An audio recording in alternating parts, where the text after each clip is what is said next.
एक गांव में रामू अपनी पत्नी सीमा के साथ रहता था। रामू एक मजदूर था जो मजदूरी करके अपने परिवार का गुजारा करता, पर कुछ दिनों से उसे काम नहीं मिल रहा था, जिस वजह से वो काफी परेशान था। ओहो, क्या करूं भगवान, कहीं काम ही नहीं मिल रहा। और अगर काम नहीं मिला तो मेरे घर का गुजारा कैसे होगा? क्या करूं? रामू ने पूरे गांव में काम ढूंढा। उसने एक दो लोगों से पूछा भी, पर उसे किसी ने काम नहीं दिया, जिससे परेशान होकर वो घर आ गया। जब उसकी पत्नी ने उसे परेशान देखा तो कहा, अजी, आप इतने परेशान क्यों लग रहे हैं? लगता है आज भी आपको कहीं काम नहीं मिला। हाँ, तुमने बिल्कुल ठीक कहा सीमा। अरे मैंने पूरे गांव में ढूंढा पर कहीं कोई काम ही नहीं दे रहा। समझ नहीं आता क्या करूं, कैसे करूं। अजी, मेरी बात मानिए तो आप जंगल जाकर लकड़ियां काट लीजिए, उन्हें बाजार में बेच देना। इससे हमारे घर का गुजारा तब भी हो जाएगा। हाँ, तुम बिल्कुल ठीक कह रही हो सीमा, क्योंकि हमारे पास और कोई रास्ता भी नहीं है। ठीक है, मैं आज ही जंगल जाकर लकड़ियां काट कर लाता हूँ और बाजार में बेचूंगा। चलो मैं जाता हूँ। यह कहकर रामू अपने घर से निकल गया।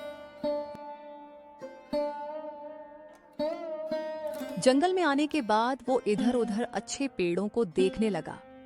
तभी अचानक उसे किसी की आवाज बचाओ, मुझे सुनाई कोई दी, तो मदद करो। जिसे सुनकर वो काफी ज्यादा हैरान हुआ। अरे, ये आवाज किसकी है? ऐसा लग रहा है जैसे कोई मदद के लिए बुला रहा हो। देखूं जरा। ये कहकर रामू उसी तरफ चला गया जिधर से आवाज आ रही थी। तो वहां पर एक पंछी घायल पड़ा हुआ था। वो पंछी बहुत ही सुंदर था। उसे देखकर रामू ने कहा, अरे, ये पंछी तो देखने में बड़ा ही सुंदर है, पर ये घायल कैसे हो गया? रुको रुको, मैं उठाता हूँ।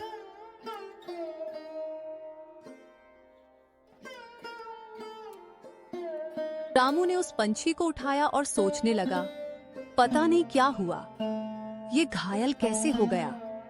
मेरी मदद करो, मुझे शिकारी ने तीर मार दिया है। पंछी को बोलता देख रामू काफी हैरान हुआ और बोला, अरे बाप रे बाप, तुम तो बोल सकते हो। हाँ, मैं जादुई पंछी हूँ, मैं बोल सकता हूँ। ओ अच्छा, पर ये बताओ कि मैं तुम्हें ठीक कैसे करूँ? यहाँ पर तो कोई औषधि ही नहीं है। तुम जिस पेड़ के नीचे खड़े हो ना, उस पेड़ की पत्तियों को तोड़कर मेरे घाव पर लगा दो। मैं ठीक हो जाऊंगा। ये सुनकर रामू ने वैसा ही किया, जिससे पंछी ठीक हो गया। और जादुई पंछी ने कहा, अरे अब अच्छा लग रहा है। तुम्हारा बहुत बहुत धन्यवाद जो तुमने मेरी मदद की। इसमें धन्यवाद की क्या बात है मित्र। मैं यहाँ लकड़ी काटने आया था, तुम्हारी आवाज सुनी तो आ गया। इसमें क्या धन्यवाद। अरे, क्या हो गया? तुम बहुत परेशान से लग रहे हो, क्या बात है? अरे, अब क्या बताऊं। मैं मजदूर आदमी हूँ।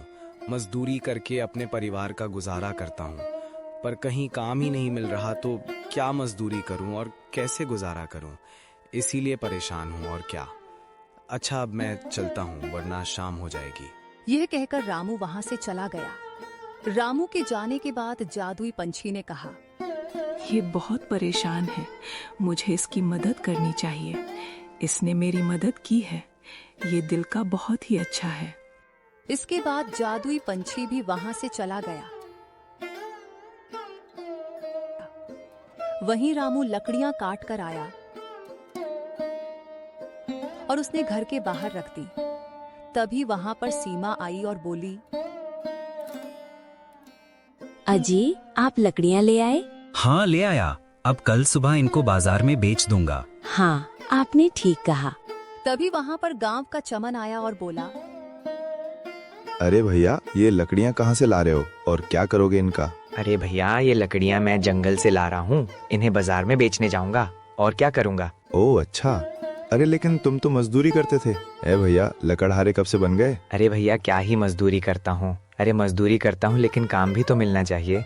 तो बस घर चलाने के लिए कुछ ना कुछ तो करना पड़ेगा, इसीलिए चला गया जंगल लकड़ी काटने। हाँ, ये बात तो तुमने बिल्कुल ठीक कही। वैसे मेरी मानो तो तुम कहीं अच्छा सा काम देख लो। इस तरह मजदूरी करने से, लकड़ी काटने से क्या होगा? कितने दिन करोगे? कहीं अच्छा काम देखो। अरे चमन भैया, सही बताऊं, मुझे और कोई काम आता ही नहीं है तो क्या देखूं। मुझे मजदूरी करना आता है, वही करता हूं। इसके बाद चमन वहां से चला गया।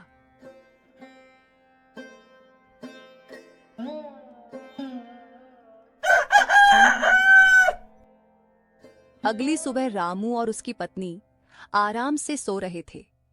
तभी उन्हें गाय की आवाज सुनाई, जिसे सुनकर सीमा काफी हैरान हुई और बोली, अरे ये हमारे घर के बाहर गाय क्यों चिल्ला रही है? मैं जरा देख कर आती हूँ। यह कहकर जब सीमा घर के बाहर आई, तो उसके घर के बाहर एक बहुत सुंदर गाय खड़ी थी। तभी वहां पर रामू भी आ गया। गाय को देखकर रामू ने कहा, अरे ये किसकी गाय है और हमारे घर के बाहर क्या कर रही है? अजी मुझे नहीं पता, मैं भी काफी ज्यादा हैरान हूँ। तभी गाय ने उन दोनों के पास आकर कहा, मुझे अपने घर पर रख लो, मेरा इस दुनिया में कोई नहीं है। गाय को बोलता देख वो लोग काफी हैरान हुए और बोले, तुम बोल कैसे सकती हो? मैंने तो आज से पहले कभी भी गाय को बोलते नहीं देखा। हाँ, मैं बोल सकती हूँ, पर मेरी आवाज सिर्फ उन्हीं को सुनाई देगी जो साफ दिल के होंगे। तुम लोग साफ दिल के हो, इसलिए तुम मुझे अपने घर पर रख लो और मेरा दूध निकाल कर बेचना। ये सुनकर सीमा और रामू काफी खुश हुए, क्योंकि वो गाय देखने में बहुत ही सुंदर थी। और सीमा ने कहा, अजी आप क्या कहते हैं, क्या हम इस गाय को रख लें? हाँ, क्यों नहीं। अगर गाय हमारे पास खुद ही आई है तो रखने में क्या ही दिक्कत है। और वैसे भी अभी हमारे हालात काफी खराब है, शायद इससे हमारे हालात सुधर जाएं। क्या कहती हो? इसके बाद उन्होंने उस गाय को अपने घर पर रख लिया और उसका नाम कामधेनु रखा। सीमा कामधेनु गाय की खूब सेवा किया करती। उसने पूरे दिन उसे चारा खिलाया, जिससे गाय काफी खुश हुई और बोली, मुझे नहीं पता था आप लोग मुझे इतना प्यार करोगे। अरे कामधेनु, तुम ऐसा क्यों कह रही हो? अब तो तुम मेरे घर की सदस्य बन गई हो। हाँ सीमा, बिल्कुल ठीक कह रही हो। अब तुम हमें छोड़कर कहीं मत जाना है। अब हम एक परिवार हैं। नहीं, अब मैं आपको छोड़कर कहीं नहीं जाऊंगी। ये सुनकर वो लोग बहुत खुश हुए।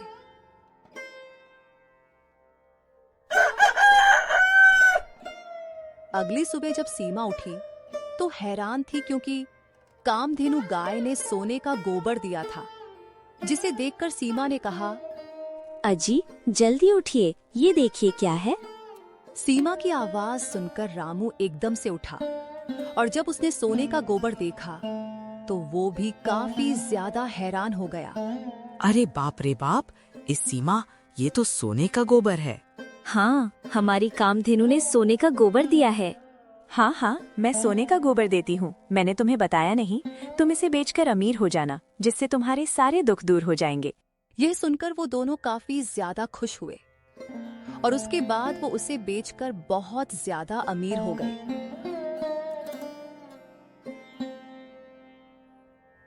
वहीं जब उनके पड़ोसी प्रेमपाल ने यह सब देखा तो वो काफी ज्यादा हैरान हुआ और प्रेमपाल ने अपनी पत्नी ललिता से कहा, अरे मुझे तो ये समझ में नहीं आता ललिता कि ये ससुर के नाती इतनी जल्दी अमीर कैसे हो गए। अरे जबकि कुछ दिनों पहले तो ये लोग बहुत ही गरीब थे। हाँ, आप बिल्कुल ठीक कह रहे हैं। रामू तो मजदूरी करता था, मैंने देखा है। जब से उनके पास गाय आई है तब से ये लोग इतने अमीर हो गए। क्या गाय से अमीर हो गए? पर भला गाय से कोई कैसे अमीर हो सकता है, क्योंकि ये लोग तो गाय का दूध भी नहीं बेचते हैं। अब मुझे नहीं पता आखिर क्या रहस्य है इस सब का। तुम चिंता मत करो, मैं पता लगाता हूँ। अरे आपको क्या पता लगाना है, बना रहने दो। अरे ऐसे कैसे रहने दूं? पहले तो ये लोग बहुत गरीब थे, अब तो ये हमसे भी अमीर हो गए हैं। अरे भाई, पता तो लगाना ही पड़ेगा ना कि आखिरकार चक्कर क्या है। यह कहकर प्रेमपाल वहां से चला गया। अभी प्रेमपाल बाहर आ ही रहा था, तभी उसकी मुलाकात चमन से हुई। चमन को देखकर प्रेमपाल ने कहा, अरे ओ चमन, अरे भाई चमन, कहाँ जा रहे हो? अरे कहीं नहीं भैया, बाजार की तरफ जा रहा हूँ राशन लेने के लिए। आप बताइए, चेहरे पर आपके चिंता दिख रही है, क्या परेशानी है, क्या हो गया? अरे चमन, परेशानी वाली बात ही तो है। हमारा जो रामू है ना, अरे ससुर का नाती, कुछ दिनों से बहुत अमीर हो गया है, जबकि पहले वो बहुत गरीब हुआ करता था। अरे खाने के लाले पड़े थे उसके, भूखा पड़ा रहता था। हाँ हाँ, बिल्कुल सही कह रहे हो भैया। वो तो एकदम अमीर हो गया। ऐसा लगता है कि जैसे उसके पास कहीं से कोई खजाना आ गया हो। यही तो समझ में नहीं आ रहा। जब से उसके पास वो गाय आई है ना, तभी से वो अमीर हुआ है। ठीक है भैया, किस्मत की बात है। उसके पास आए गाय तो अमीर बन गया। अरे मैं तो कहता हूँ बने रहने दो, हमें क्या करना है। और वैसे भी वो अपने लिए अमीर हुआ है, कौन सा हमारे लिए हुआ है। अब हाँ, वैसे ये बात तुमने ठीक कहा चमन, हमें क्या करना है। चलो भाई, राम राम। इसके बाद चमन वहां से चला गया। उसके जाने के बाद प्रेमपाल ने कहा, अरे ऐसे कैसे बने रहने दो उसको अमीर। पता तो लगाना ही पड़ेगा कि आखिरकार ये चक्कर क्या है। यह कहकर वह भी वहां से चला गया। धीरे धीरे दिन गुजर रहे थे। रामू और सीमा काफी ज्यादा खुश थे और सीमा ने अपने पति रामू से मुस्कुराकर कहा, अजी, जब से हमारे पास कामधेनु गाय आई है, तब से हमारे भाग्य खुल गए हैं। अरे तुमने बिल्कुल ठीक कहा सीमा। इस गाय ने तो हमें बहुत ही अमीर बना दिया।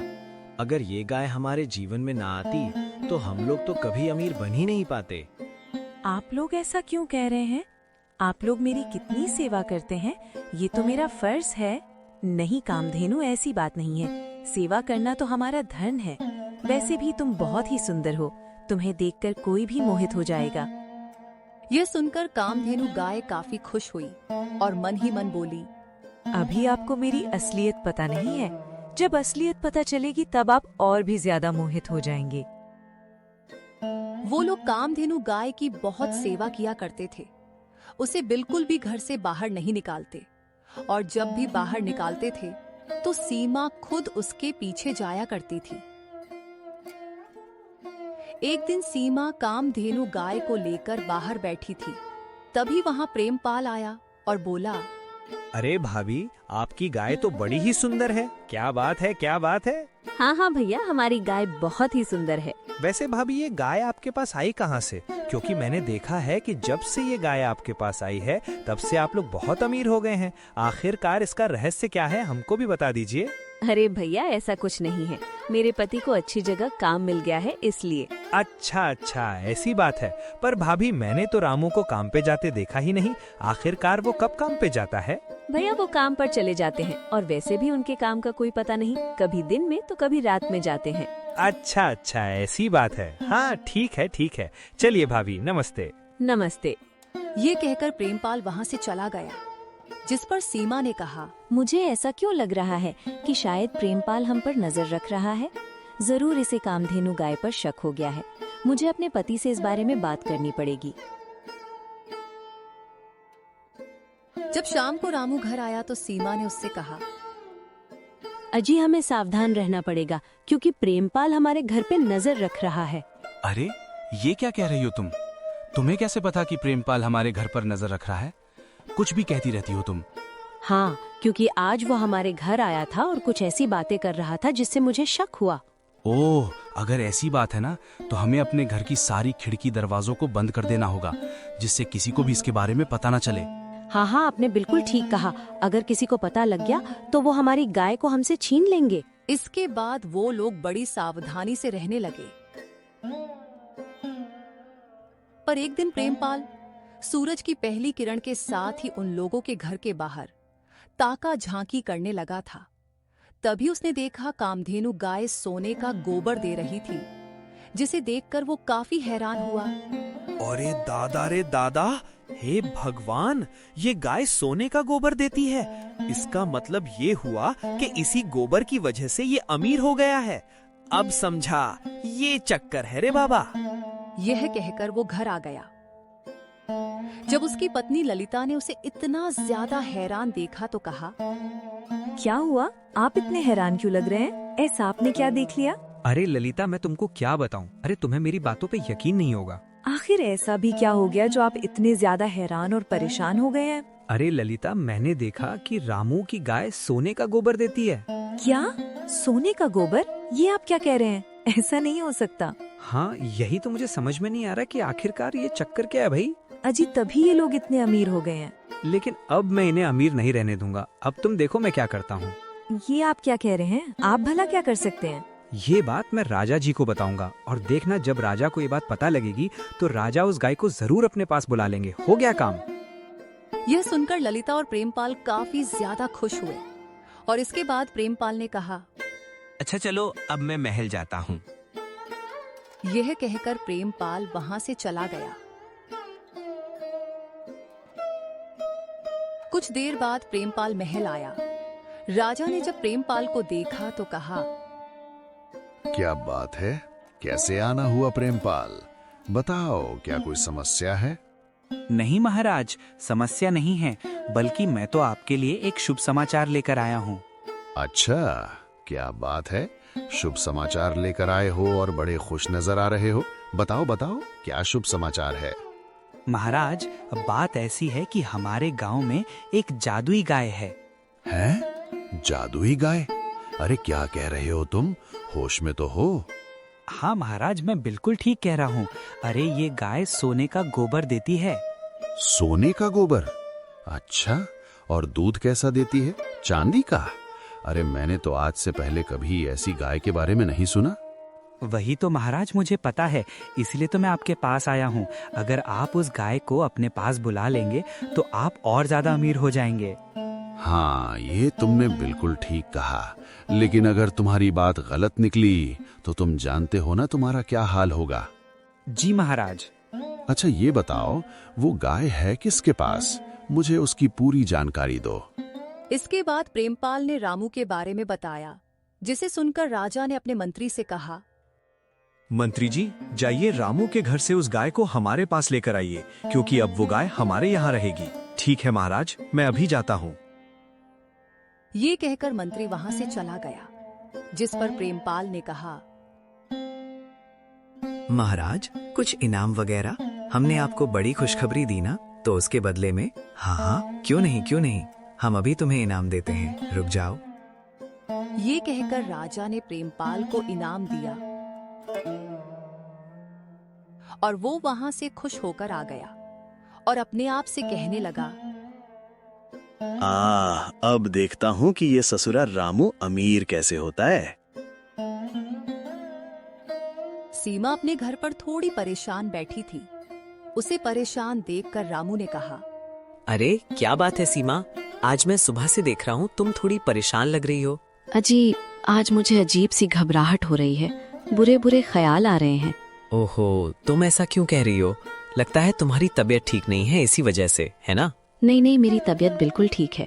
मुझे ऐसा क्यों लग रहा है जैसे हमारी कामधेनु गाय के ऊपर कोई मुसीबत आने वाली है। अरे नहीं भाई, हमारी गाय के ऊपर भला क्या मुसीबत आएगी? कुछ भी कहती रहती हो, ऐसा कुछ नहीं होने वाला। तभी वहां पर मंत्री आ गया।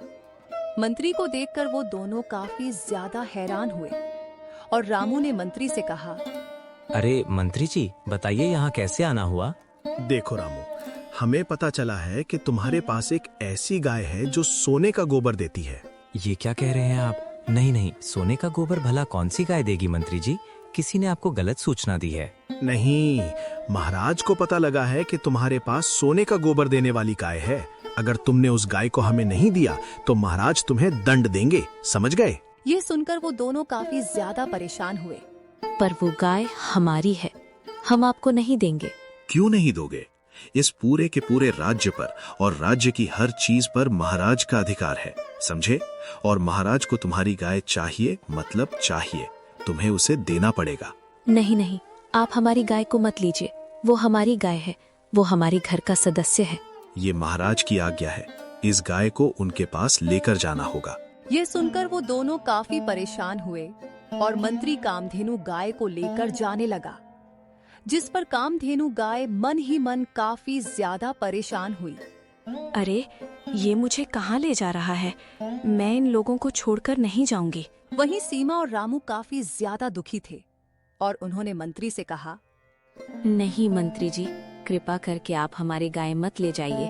अगर आप इसे ले जाएंगे तो फिर हम लोगों का गुजारा कैसे होगा? इसी के दूध पानी से तो हमारा गुजारा होता है। ऐसा ना करिए मंत्री जी। मुझे कोई मतलब नहीं है तुम्हारी फालतू की बातों से। महाराज का आदेश है तो उसका पालन करना होगा। इसलिए मैं गाय को ले जा रहा हूँ। चलो हटो यहाँ से। ये कहकर मंत्री वहां से कामधेनु गाय को ले गया। वहीं प्रेमपाल ये देख रहा था और वो बहुत ज्यादा खुश था और अपने आप से बोला, अब देखते हैं ये लोग क्या करते हैं। बड़े आए रातों रात अमीर बनने वाले।